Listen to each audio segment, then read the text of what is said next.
Hey, what's going on, everybody? This is going to be a troubleshooting slash install video for a 30-inch LED light bar rough country brand for a 2017 GMC Sierra.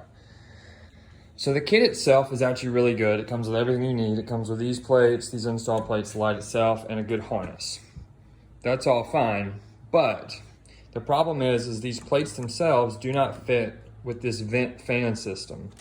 Now I tried deleting just the whole system itself and keeping the harness, all the plugs, and the sensor, including the motor that's inside of here.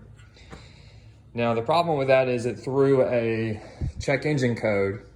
The reason being, after doing some research, is that the motor will just continue to spin if it doesn't have the blades to physically stop it. Now there's a couple ways around that. You could jerry-rig something. You can take it to a tuner shop and they can just remove the code, which is great, but that's just going to be more money, which is not the route that I was trying to take. I was trying to do everything on my own. So to do this, you have these little tabs, right? And they continue down. There's two more of them on each side. You'll have to remove those with either like a reciprocating tool or like a Dremel. Not too hard to move.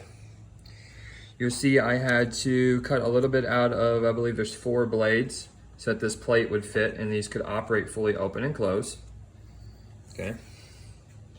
I also had to remove some of this one specific plate so that it clears the edge of the light bar when it opens and closes. And the big one, the more difficult one I should say, is where the motor itself senses actually where the light bar is. It's like the worst design possible. So I had to remove as much material as I could without actually hitting the motor itself. It's got to have this to operate. Now I've driven the vehicle since I did this, cleared the codes, code didn't come back. So it is a fix for it. It still is a little tight against the grill itself. Like when you go to reinstall your grill, you'll notice that you'll have to press on the bottom of the plastic a little bit to get these 4 bolts that are at the bottom to line up, but it does fit.